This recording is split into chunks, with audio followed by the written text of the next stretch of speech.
Thanks for joining today. I'm Russ Curtis, licensed clinical mental health counselor and professor of counseling. I want to talk about the HATS clinical supervision model.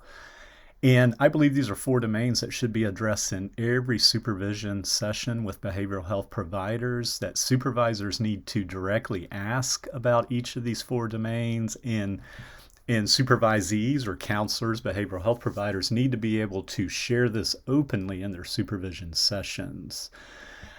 It's comprised of hopeless, attracted, ticked off, and safe. So hopeless is that we're feeling hopeless about a client situation. We need to be able to address that because that's an energy that the client will feel. If we're feeling hopeless about the client, they're going to feel that from us. And that's not what we're trying to convey, obviously. So we need to be able to talk about that openly.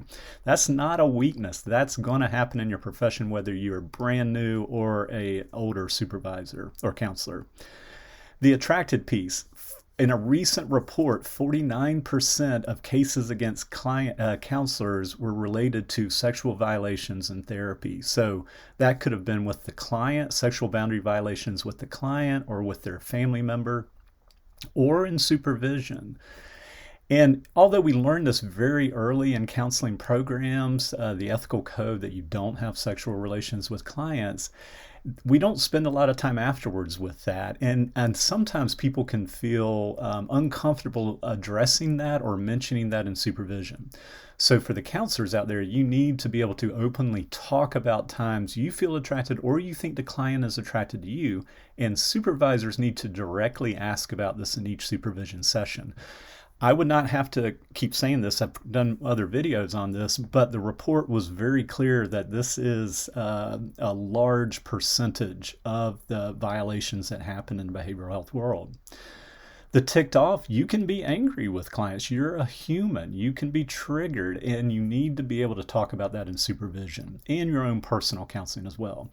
I do want to mention that hopeless and ticked off together, or if you're experiencing this kind of with your clients or your caseload, those can also be signs of vicarious traumatization, burnout.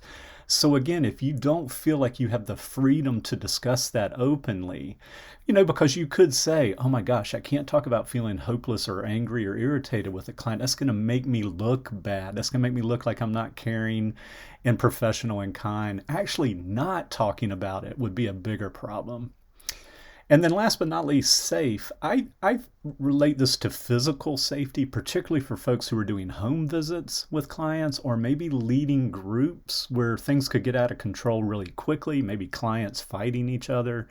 So this is talking about making sure that you've got a safety plan, that you know how to respond in case something happens, and just feeling open about discussing that there are times that you don't feel safe in counseling. Okay, so I hope this just gives you some critical domains to address in each supervision session. Supervisors, you need to ask about all of these each session, and counselors, you need to be able to feel free to share this stuff in each session. And let me know your comments on this, and we'll talk to you on the next video. Take good care.